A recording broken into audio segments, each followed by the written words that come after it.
Hello, this video is about Affordable Care Act reporting, filing Form 1094-C. I will cover the purpose of Form 1094-C and walk through each of the four parts of Form 1094-C in this video.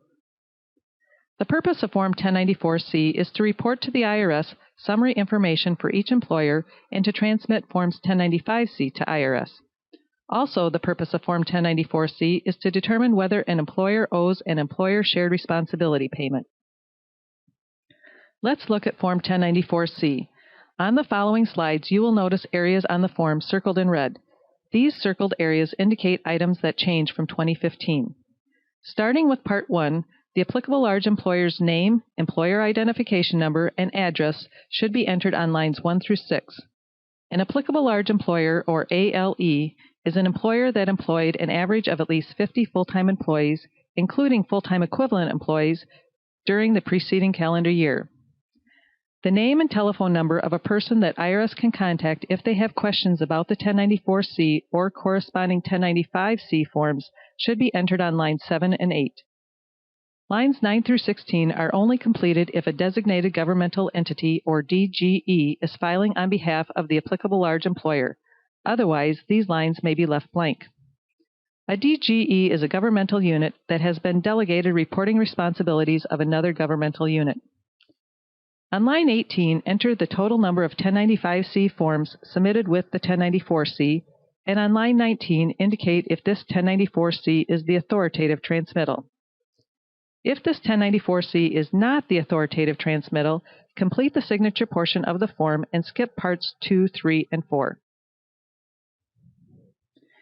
If you indicated on line 19 that the 1094-C is the authoritative transmittal, then you must complete parts 2, 3, and possibly part 4. On line 20, enter the total number of 1095-C forms filed on behalf of the applicable large employer. For example, let's say that the employer submits 2 batches of Form 1095-Cs to IRS. 50 1095-C forms are submitted in the first batch, and 75 forms are submitted in the second batch with the authoritative 1094-C. In this case, 50 would be entered on line 18 on the non-authoritative transmittal for the first batch, and 75 would be entered on line 18 on the authoritative 1094-C, in addition to entering 125 on line 20 on the authoritative transmittal, because the total of the 2 batches equals 125 1095 forms. On line 21, indicate whether the ALE is a member of the aggregated ALE group. An aggregated ALE group is 2 or more companies that have a common owner or are otherwise related. Lastly, check any boxes on line 22 if the ALE meets the eligibility requirements and is using one of the offer methods and/or qualifies for transition relief. Since line 22 can be confusing, let me walk through each of the checkboxes on this line. Box A is for the qualifying offer method. In order to check this box, the employer must certify that it made a qualifying offer to 1 or more full-time employees for all months in which the employee was a full-time employee for whom the employer shared responsibility payment could apply. Box B is no longer applicable for tax year 2016 and is now marked reserved. For tax year 2016 reporting, Box C may only be checked if the ALE has a non-calendar year plan.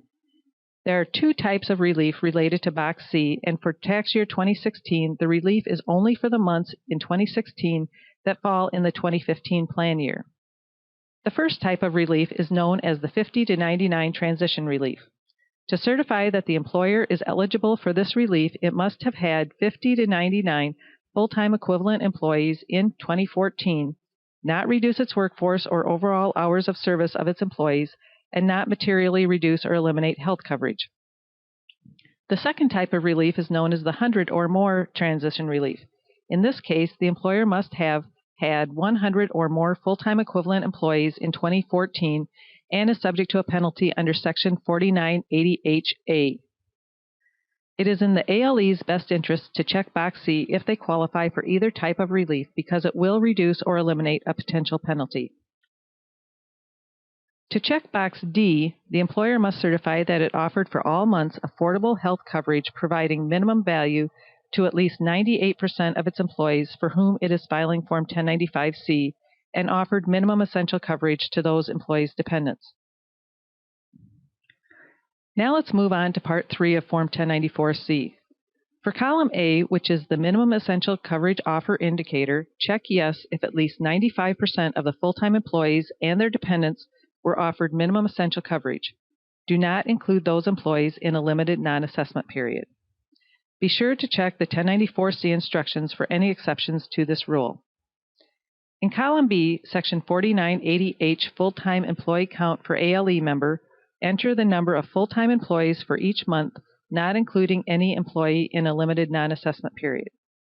When counting the number of full-time employees, be sure to use the ACA definition of a full-time employee, which is one who is employed an average of at least 30 hours per week or 130 service hours per month.